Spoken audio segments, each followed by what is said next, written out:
السلام علیکم everyone, welcome to سبروز اکیڈمی۔ اور آج کا ٹاپک ہے ہمارا اردو میں داستان نگاری کا آغاز و ارتقاء۔ تو اس پہ ہم تفصیل سے بات کریں گے اور سب سے پہلے ہم دیکھیں گے داستان کی تعریف۔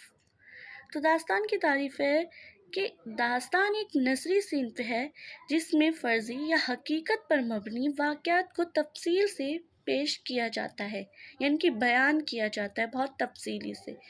داستان میں اکثر قصے، کہانیاں، جادوئی عناصر اور رومانوی واقعات کو پیش کیا جاتا ہے۔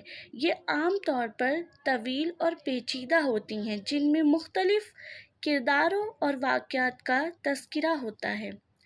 اردو ادب میں داستان گوئی کی ایک مضبوط روایت ہے، جس کی مثالیں الف لیلا اور بوستان خیال جیسی مشہور داستانیں ہیں۔ اچھا، داستان جو ہوتی ہیں وہ بہت لمبی لمبی ہوتی ہیں، بہت پیچیدہ ہوتی ہیں، اور جادوئی، رومانوی پری، جن، دیو، ان سب کی باتیں داستانوں میں کی جاتی ہیں۔ تو اب ہم بات کریں گے داستان نگاری کا آغاز و ارتقاء۔ تو اردو میں داستان نگاری کا آغاز اور ارتقاء ایک دلچسپ موضوع ہے۔ اردو ادب میں داستان نگاری کی روایت کا آغاز فارسی اور عربی ادب سے ہوا، یعنی کہ پہلے جو داستانیں تھیں وہ فارسی میں لکھی جاتی تھیں، لیکن اب جا کے کچھ لوگوں نے اسے اردو میں کرا، کیونکہ کئی لوگ اسے پڑھ نہیں پاتے تھے، سمجھ نہیں پاتے تھے، تو پہلے عربی و فارسی میں ہوا کرتی تھیں۔ یہ فن اردو ادب میں سے اس وقت پروان چڑھا جب مغل دور حکومت میں فارسی ادب کو فروغ ملا۔ اردو کی ابتدائی داستانیں فارسی داستانوں کا ترجمہ یا ان سے متاثر تھیں۔ داستان نگاری کی اولین مثالوں میں قصہ چار درویش اور باغ و بہار اہم ہیں۔ قصہ چار درویش امیر خسرو کی تخلیق ہے، جو فارسی میں لکھی گئی تھی اور بعد میں اردو میں ترجمہ ہوئی۔ اور اردو میں ترجمہ کیوں ہوئی؟ کیونکہ کئی لوگ اسے فارسی میں نہیں پڑھ پاتے تھے اور سمجھ بھی نہیں پاتے تھے۔ میر امن کی باغ و بہار بھی ایک معروف داستان ہے جو فورٹ ولیم کالج کے تحت لکھی گئی تھی۔ 19ویں صدی میں اردو داستان نگاری میں حقیقت پسندی کا رجحان پیدا ہوا۔ سر سید احمد خان کی تحریک نے ادب کو ایک نئی سمت دی اور کہانیوں میں معاشرتی مسائل اور اصلاحی موضوعات کو جگہ ملی۔ اس دور میں ڈپٹی نذیر احمد، رتن ناتھ سرشار اور منشی پریم چند جیسے مصنفین نے اپنی کہانیوں کے ذریعے معاشرتی شعور اجاگر کی۔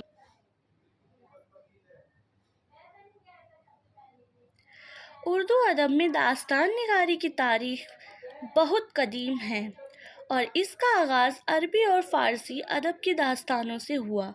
داستان ایک ایسی صنف ہے جو کہانیوں، کرداروں اور واقعات کو تفصیلی انداز میں پیش کرتی ہے۔ اردو داستان نگاری کا آغاز دکن کے علاقوں سے ہوا، جہاں پر فارسی ادب کا اثر تھا۔ اردو میں داستان کا آغاز 13ویں اور 14ویں صدی میں ہوا۔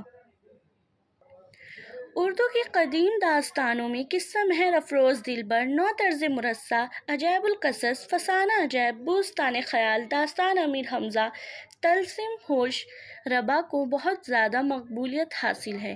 اس کے بعد فورٹ ولیم کالج میں لکھی گئی داستانوں میں باغ و بہار، آرائش محفل، مذہب عشق وغیرہ بہت مشہور ہوئیں۔ اچھا، داستانیں جو تھیں دکن میں اور شمالی ہند میں لکھی گئی تھیں۔ اردو میں تقریباً تمام اصناف کی ابتدا دکن میں ہوئی ہے۔ اردو کی پہلی داستان سبرس مانی جاتی ہے۔ اس کے مصنف ملا وجہی ہیں، جو سبرس اردو کی مقبول ترین داستان ہے۔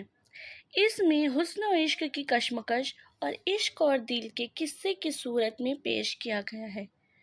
طوطا کہانی دکنی نثر کا دوسرا اہم کارنامہ ہے۔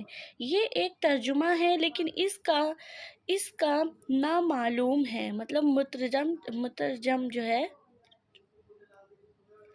نامعلوم ہے۔ انوار عالمی ادب میں ایک اہم مقام حاصل ہے۔ اس کتاب میں حکومت کے اصول، عورت، اخلاقی نصیحتوں کو کہانی کے انداز میں بیان کیا گیا ہے۔ دکنی میں اس کا ترجمہ منشی محمد ابراہیم بیجاپوری نے کیا ہے۔ قصہ غل و ہرمز دکنی ادب کی اہم داستان ہے۔ اس میں روم کے شہزادے ہرمز اور خوارزم کی شہزادی گل کے عشق کا بیان ہے۔ اب ہم بات کریں گے شمالی ہند میں اردو داستان۔ شمالی ہند میں اردو داستان۔ شمالی ہند میں 18ویں صدی سے کوئی داستان نہیں ملتی۔ 18ویں صدی کی داستانوں میں قصہ مہر افروز دلبر، نو طرز مرصع، ملک محمد وگیتی افروز، عجائب القصص اور جذب عشق شامل ہیں۔ فورٹ ولیم کالج کے قیام کے بعد اردو میں بہترین داستانیں وجود میں آئیں۔ فورٹ ولیم کالج کی داستانوں میں باغ و بہار، داستان امیر حمزہ، نگار خانہ چین، آرائش محفل وغیرہ اہم ہیں۔ فورٹ ولیم کالج کے دور میں کالج کے باہر بھی داستانیں وجود میں آئیں۔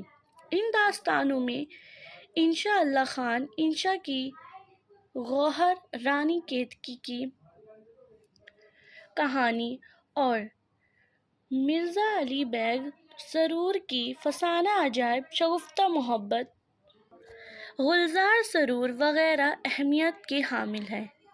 شمالی ہند میں داستانوں کا دور تقریباً 100 برس رہا۔ مغربی علوم کی آمد نے توہمات کو ختم کر دیا اور رفتہ رفتہ داستانوں کا رواج ختم ہوا۔ یعنی کہ جیسے جیسے لوگ بڑھے، پہلے کے لوگ کیا تھے، زیادہ مصروف نہیں رہتے تھے، تو وہ اپنا دل بہلانے کے لیے داستانوں کو سنایا کرتے تھے، لیکن آج لوگوں کے پاس وقت ہی نہیں ہے، تو دھیرے دھیرے لوگ اس سے دور بھی ہوتے جا رہے ہیں، سننا پسند نہیں کرتے، تو دھیرے دھیرے اس کا رواج ختم ہوتا جا رہا ہے۔ تہذیبی و سماجی مطالعہ۔ داستانیں اپنے عہد کی تہذیب اور رسم و رواج کی آئینہ دار ہیں۔ ان سے جہاں تہذیبی نقوص ابھرتے ہیں، وہیں ان سے عہد کے مسائل اور مشکلات کا بھی اندازہ ہوتا ہے۔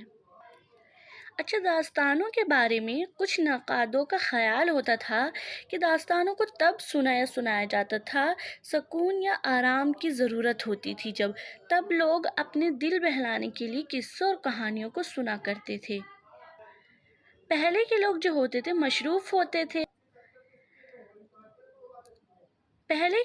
کم مصروف ہوتے تھے، تو دل بہلانے کے لیے کہانیوں اور داستانیں سنا کرتے تھے، مگر اب کے لوگوں کے پاس وقت ہی نہیں ہے سکون سے بیٹھنے کا، اس لیے دھیرے دھیرے داستان کا رواج بھی ختم ہوتا گیا اور داستان کی جگہ آج ناول اور افسانوں نے لے لی۔ مگر یہ آج بھی بات ہے کہ داستان کو آج بھی اتنی ہی مقبولیت حاصل ہے جو پہلے حاصل